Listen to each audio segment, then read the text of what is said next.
राधे राधे, जय श्री कृष्ण। कार्तिक मास 16वां दिन 16वां अध्याय। राजा पृथु ने कहा, नारद जी, यह तो आपने महाप्रभु शंकर की बड़ी अद्भुत कथा सुनाई। कृपा कर कर आप मुझे अब ऐसा बताओ कि उस समय राहु उस समय पुरुष से छूटकर कहाँ गया। जो राहु भगवान से छूटकर किधर को गया। तो राजा पृथु की बात सुनकर देवर्षि नारद कह रहे हैं कि उससे छूटने पर वह बर्बर नाम से विख्यात हो गया और मानो नया जन्म पाकर उसने अपने वह आपको धन्य माना। वह धीरे धीरे जलंधर के पास गया। वहां जाकर उसने शंकर जी की चेष्टा कही, बात कही। उसे सुनकर दैत्यराज को बड़ा क्रोध आया और उसने सब दैत्यों को सेना को सजाने की आज्ञा दी। कालनेमी शुंभ निशुंभ आदि महाबली दैत्य तैयार हो गए युद्ध के लिए।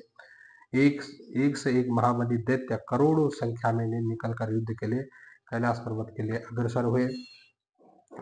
उनके आगे महर्षि शुक्राचार्य और छिन्न सिर राहु हुआ। फिर वो उसी समय जलंधर का मुकुट खिसककर पृथ्वी पर गिर पड़ा। जैसे वो युद्ध के लिए चल रहे थे, उसी समय जलंधर का जो मुकुट है वो सिर पर गिर गया। आकाश में मेघ छा गए और बड़े अपशकुन हुए। इधर इंद्र आदि सब देवताओं ने एकत्र होकर कैलाश जाकर शिव जी के पास पहुंचकर सारा वृतांत सुनाया कि जलंधर युद्ध करने के लिए आ रहा है और आपने जलंधर से युद्ध करने के लिए जो भगवान विष्णु को भेजा था वह उसके वशीभूत हो गए। ये प्रकार की बातें सब बताई है। तब लक्ष्मी सहित जलंधर के अधीन होकर इस घर में निवास करते हैं। अब देवताओं को भी उसके यहाँ निवास करना पड़ रहा है। वह सब सागर पुत्र आपसे युद्ध करने के लिए जो इस समय आ रहे हैं, अतः आप उसे मारकर हमारी रक्षा कीजिए, ऐसे देवता लोग भगवान शंकर से कह रहे हैं। तो भगवान विष्णु ने पूछा, सुनकर शंकर जी ने भगवान विष्णु से पूछा, क्या पूछा? हे ऋषिकेश, हे विष्णु, युद्ध में आपने जलंधर का संहार क्यों नहीं किया? तो सुनकर जो है शंकर जी से विष्णु जी कह रहे हैं कि उससे आपका अंशिवा लक्ष्मी का भाई होने के कारण नहीं मारा। मेरी पत्नी लक्ष्मी के भाई जलंधर होने के कारण मैंने उसे नहीं मारा।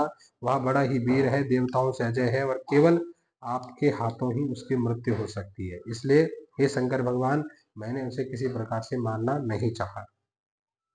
जब शंकर जी ने ऐसा कहा तब सब देवता संदेह रहित हो गए। शंकर जी ने कहा, कोई बात नहीं, अगर विष्णु जी आप नहीं मार सकते तो मैं उसे मारूंगा। आप किसी प्रकार का संदेह न करो हे देवताओं, मैं उसे अवश्य मारूंगा। ऐसा कहकर देवता लोग संतुष्ट हो गए। सब लोग अपने स्थान को चले गए और विशाल सेना को लेकर जलंधर कैलाश पर्वत को पास पहुंचता है और चारों तरफ से कैलाश पर्वत को घेर लेता है। दैत्यों के नाद और कोलाहल से शिवजी क्रुद्ध हो जाते हैं। उन्होंने अपनी नंदी आदि गणों से उसके साथ युद्ध करने की आज्ञा दे दी। नंदी आदि गण जो है अलग अलग प्रकार से उनके साथ युद्ध करने लगे। भयंकर युद्ध प्रारंभ हो गया। इधर नंदी आदि ने उनके राक्षसों को मारकर जो है उनको परेशान कर दिया। उतने में शुक्राचार्य ने अपनी मृत संजीवनी विद्या से सब दैत्यों को वापस जीवित करना प्रारंभ कर दिया।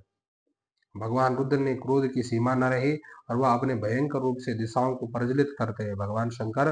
फिर तो वह उस समय उनके मुख से एक बड़ी भयंकर कन्या उत्पन्न हुई जिसकी दो जंघाएं ताल वृक्ष समान थी। वह युद्ध भूमि में जाकर असुरों को चर्वण करने लगी। मतलब वो जो कन्या थी वो स्वयं काली का रूप थी। जब युद्ध भूमि में इस प्रकार विचरते हुए वह शुक्र जी के समाप्त पहुंचे शंकर भगवान, और उन्होंने शीघ्र ही उस शुक्र को खा दिया, अपने उदर में विलुप्त कर दिया।